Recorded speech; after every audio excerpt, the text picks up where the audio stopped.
మనం ట్రంప్ విషయంలో ఒక భారతీయుడిగా కాకుండా ఒక అమెరికా వాస్తవునిగా మిమ్మల్ని మీరు భావించుకుంటే ఆయన చేసే ప్రతి పని కూడా మనకి చాలా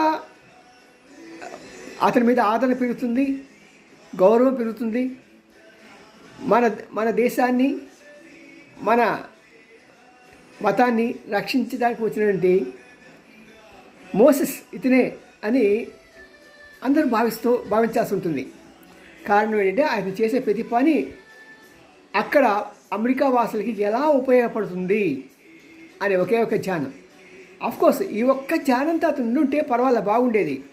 ఎంతసేపు కూడా ఈయన 50-50, ఒక 50% దేశానికి చేస్తే ఇంకో 50% మరి నాకేంటి, ఆ నాకేంటి అనే ఒక పదం ద్వారా ఏమైందంటే ఆ డబ్బులన్నీ తీసుకెళ్ళి వాళ్ళ కొడుకుని కూతుర్ని అప్పచెప్పే క్రిప్టో కరెన్సీ అని.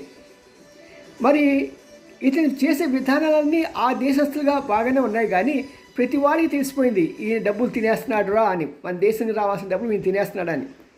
మరి అలాంటి నాయకుడిని మరి అమెరికా వాళ్ళు ఎంతో సహించగలుగుతారు. ప్రజలకు కూడా ఒక స్థాయి వరకు గౌరవం ఉంటుంది, ఓపిక ఉంటుంది, టాలరెన్స్ కెపాసిటీ ఉంటుంది. బట్ అది కనుక గీత దాటితే ఎలా ఉంటుందో అలాగే ఈ ట్రంప్ విధానాలు కూడా అలాగే గీత దాటాయి అనుకోండి.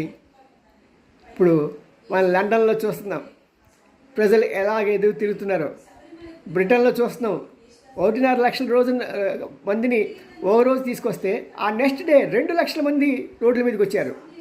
ఇవన్నీ కామన్ అయిపోతాయి. కాబట్టి ఎవరికి వాళ్ళు జాగ్రత్తగా కాపాడుకుంటూ బ్యాలెన్స్ చేయాలి. మన దేశంలో ఎంతమంది హిందువులు ఉండాలి, మన దేశంలో ఎంతమంది ముస్లిమ్స్ ఉండాలి, ఎంతమంది మన క్రిస్టియన్స్ ఉండాలి అనేది జాగ్రత్తగా ఆలోచించి, ఎందుకంటే మీకు చిన్న ఉదాహరణ చెప్తాను. సింగపూర్లో ఏం చేస్తారంటే ఎవరు ప్రైవేట్గా వాళ్ళ మటుకు ఇల్లు కట్టుకోవడానికి వీల్లేదు, గవర్నమెంట్ పర్మిషన్ ఇవ్వాలి. అది కూడా ఆ పర్మిషన్ ఎలా ఇస్తుందంటే అన్ని కులాల వాళ్ళు ఒక ఏరియాలో కలిసి ఉండేటట్టుగా, ఒక క్రిస్టియన్ ఉంటే ఆ పక్కన ఒక ముస్లిం, ఆ పక్కన ఒక హిందూ, అలాగా చాలా జాగ్రత్త పడుతుంది. అంటే వీళ్ళంతా ఒకే చోటు ఉంటే వాళ్ళు ఏకమైపోయి నానా గొడవ చేస్తారని. మరి అలాంటి జ్ఞానం మనకు కూడా ఉండి ఆ కమ్యూనిటీస్ని వాళ్ళ మీద ద్వేషం పెంచుకోమని నేను చెప్పను, కానీ అందరూ ఒకే చోట వాళ్ళు ఏంటంటే ఈ మాస్కులు ఉంటాయి కదా, మసీదు పక్కనే అందరూ కూడిపోతారు. దానివల్ల ఏదో చిన్న అభిప్రాయ భేదం వచ్చినా సరే పక్క మతం వారితో చాలా గొడవ యాగి చేస్తూ ఉంటారు.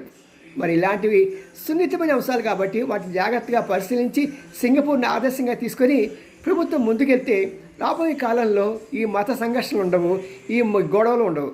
సరే, ప్రభుత్వం లాంటి పార్టీస్ని ఆశిస్తూ మీ ఎన్ రామ్జీ, సీనియర్ జర్నలిస్ట్.